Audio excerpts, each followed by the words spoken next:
अब ऑपरेशन सिंदूर 2 की तैयारी। मुनीर को लगा तगड़ा झटका। ऐसे मुनीर का दिमाग ऐसा खराब हुआ है कि वो आजकल ऐसी बातें करने लगा है कि मानो खुद को वैश्विक नेता मानता हो। क्योंकि जब से मुनीर की ट्रंप से मुलाकात हुई है, मुनीर की बुद्धि सठिया गई है और मुनीर कुछ भी बोले चले जा रहा है। एक तरफ अमेरिका को पाकिस्तान को मुनीर बेचना चाहता है, तो दूसरी तरफ भारत के कश्मीर की तरफ आंख गुडेर के देख रहा है।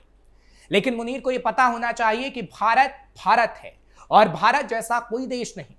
हालांकि मुनीर को तगड़ा सबक भी मिल चुका है जब भारत ने ऑपरेशन सिंदूर चलाया, लेकिन अब ऑपरेशन सिंदूर 2 की तारीख भी जल्द ही फिक्स होने वाली है, क्योंकि मुनीर हरकत ही कुछ ऐसी कर रहा है।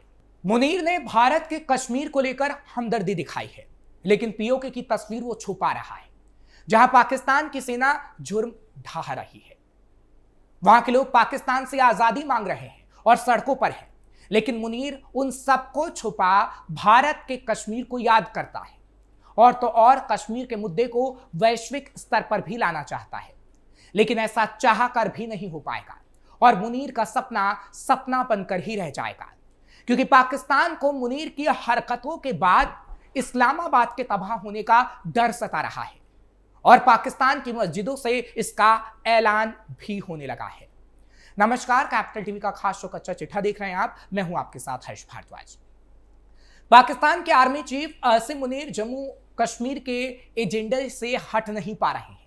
ऑपरेशन सिंदूर में पाकिस्तानी सेना की हार के बाद उनकी बौखलाहट साफ तौर पर दिख रही है। इस बार तो उन्होंने जम्मू कश्मीर में पाकिस्तानी आतंकवाद को घोषित रूप से समर्थन दे दिया।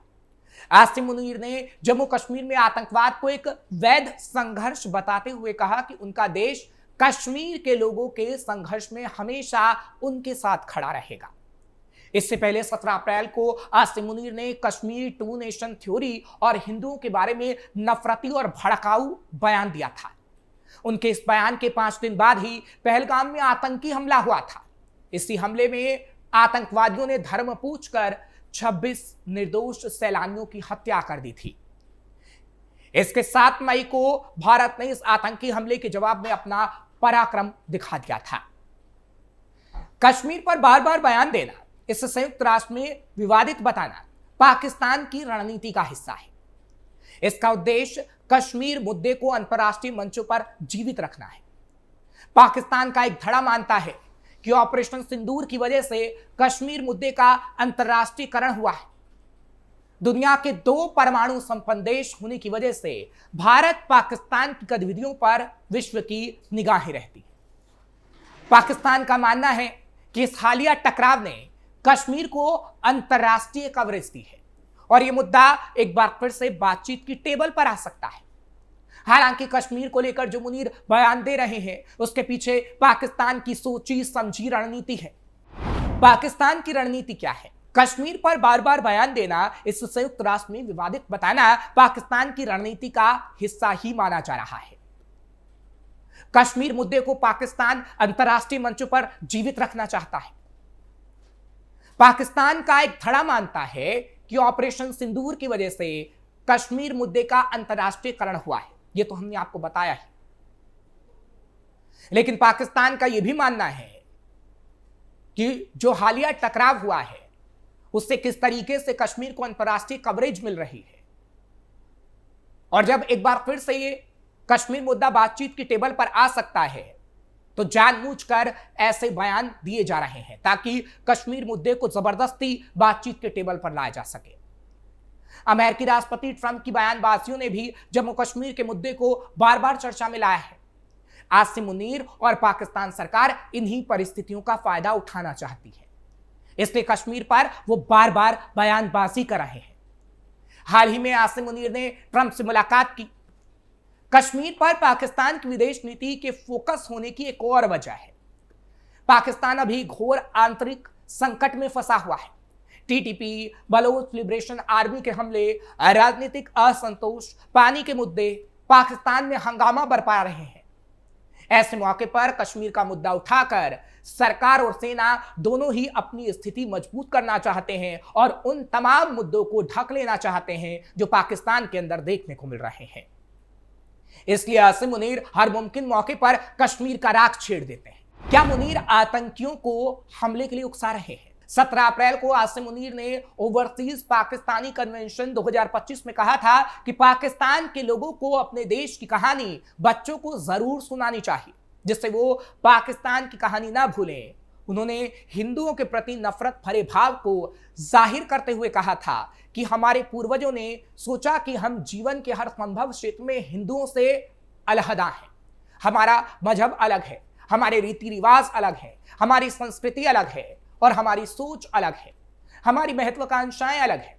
ये दो राष्ट्र के सिद्धांत की नींव थी। इसी संबोधन में आसिम मुनीर ने कश्मीर को पाकिस्तान के गले की नस बताया था और कहा था कि कश्मीर पर हमारा और सरकार का रुख बिल्कुल स्पष्ट है, हम इसे नहीं भूलेंगे, हम अपने कश्मीरी भाइयों को नहीं छोड़ेंगे। मुनीर के इसी बयान के बाद पहलगाम में हुआ था हमला। सवाल है कि क्या आसिम मुनीर इस तरह के बयान फिर देकर पाकिस्तान के फ्रिंज आतंकी एलिमेंट को कश्मीर पर हमले के लिए उकसा रहे हैं? क्योंकि 17 अप्रैल के हमले की जिम्मेदारी टीआरएफ नाम के दहशतगर्द संगठन ने ही ली थी। मुनीर की बयानबाजी से पाकिस्तानी सेना और आईएसआई का आतंकवादियों को संरक्षण स्पष्ट होता है, जिससे भारत में हमलों का खतरा बढ़ रहा है। यह बयान लश्कर-ए-तैयबा और जैश-ए-मोहम्मद जैसे आतंकी संगठनों को प्रोत्साहन देता है, जो पहले ही भारत में आतंकी कृत्यों में शामिल रहे हैं। हाल ही में एक रिपोर्ट आई थी कि पाकिस्तान ऑपरेशन सिंदूर के दौरान नष्ट हो चुके आतंकी शिविरों को फिर से एक्टिवेट करने की कोशिश कर रहा है। आसिम मुनीर न सिर्फ उपमहाद्वीप में छाए तूफान की वजह है, बल्कि वो खुद भी तूफान है। यह महज सहयोग नहीं है कि वो कुख्यात पाकिस्तानी जासूसी एजेंसी इंटर सर्विसेज इंटेलिजेंस या आईएसआई का प्रमुख था। जब इसने 14 फरवरी 2019 को पुलवामा आतंकी हमले की साजिश रची थी, जिसमें केंद्रीय रिजर्व पुलिस बल के 40 जवान शहीद हुए थे, इसके 6 साल बाद मुनीर, जो अब असल में पाकिस्तान का सर्वेसर्वा है, एक बार फिर भारत के निशाने पर है। क्योंकि वो पहलगाम आतंकी हमले का कथित मास्टरमाइंड है, इसलिए आसिम मुनीर की चालाकी को कम नहीं आंका जा सकता। मुनीर के कार्यकाल में ऐसे कई संकेत हैं जो ये दिखाते हैं कि वो जानबूझकर भारत से दुश्मनी मोल ले सकता है। शुरुआत में इमरान की गिरफ्तारी पर आंतरिक असंतोष के कारण वो पीछे हट गया था, लेकिन मुनीर ने सेना पर अपनी पकड़ मजबूत की, यहां तक कि अपने विरोधियों को हटाकर उनकी जगह वफादारों को नियुक्त किया। तब से वो पाकिस्तान में सिर्फ सेना प्रमुख से ज्यादा की हैसियत रखने लगा है और अब राजनीतिक सत्ता के सभी पहलुओं को कंट्रोल करता है। और मुनीर इसी फिराक में है कि किस तरीके से कश्मीर के अंदर ऐसी गतिविधियां उत्पन्न की जाए ताकि कश्मीर के अंदर उत्पात मच सके। फिर होगा पाकिस्तान पर वार। पहलगाम हमले और ऑपरेशन सिंदूर के दौरान भी भारत ने पाकिस्तान प्रायोजित आतंकवाद के खिलाफ खुलकर स्टैंड लिया था। भारत ने साफ कर दिया कि भविष्य में अगर भारत पर कोई भी आतंकवादी हमला हुआ तो इस कृत्य को भारत के खिलाफ युद्ध की कार्रवाई या एक्ट ऑफ वॉर माना जाएगा। इसके बाद भारत इसी अनुरूप में इसका करारा जवाब देगा, जिसमें मुनीर भी टारगेट पर होगा। क्या ऑपरेशन सिंदूर 2 का रास्ता हो रहा तैयार? जब 10 मई को भारत पाकिस्तान के बीच पाकिस्तान की पुकार पर सीजफायर हुआ, तो भारत के प्रधानमंत्री मोदी और रक्षा मंत्री राजनाथ सिंह ने साफ कहा कि ऑपरेशन सिंदूर खत्म नहीं हुआ, बस रुका है। भारत का संदेश साफ था कि अगर फिर से जम्मू कश्मीर समेत भारत की जमीन पर कहीं भी आतंकी हमले हुए तो भारत का जवाबी एक्शन ऑपरेशन सिंदूर 2 के रूप में फिर से शुरू हो जाएगा। पीएम मोदी ने 12 मई को राष्ट्र के नाम संबोधन में कहा था कि ऑपरेशन सिंदूर अब न्यू नॉर्मल है। उन्होंने आगे कहा था कि अगर अब भारत पर कोई भी आतंकी हमला होता है तो इसका जवाब दिया जाएगा। न्यू नॉर्मल का अर्थ है कि अगर अब भारत पर टेरर अटैक होता है तो इन आतंकवादी हमलों का जवाब ऑपरेशन सिंदूर जैसे परिणाम में ही सटीक सैन्य कार्रवाइयों, अत्याधुनिक हथियारों जैसे राफेल, ब्रह्मोस मिसाइल और आकाश जैसे स्वदेशी हथियारों से दिया जाएगा। इसलिए आसिम मुनीर अगर फिर से किसी हिमाकत का सपना देख रहे हैं तो उन्हें 7 मई और 10 मई के जैसे भारत के विध्वंसक और ताबड़तोड़ प्रहार के लिए तैयार रहना होगा।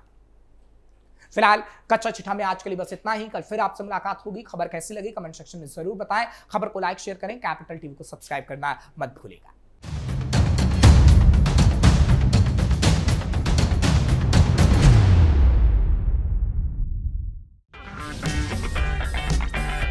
अगर आपको हमारा वीडियो पसंद आया हो तो इसे लाइक करें, हमारे चैनल को सब्सक्राइब करें और हाँ, बेल आइकन दबाना ना भूलें ताकि आप तक हमारे वीडियो की नोटिफिकेशन पहुंचती रहे। आप अपना सुझाव हमें कमेंट बॉक्स में दे सकते हैं। हमारे साथ जुड़ने के लिए शुक्रिया।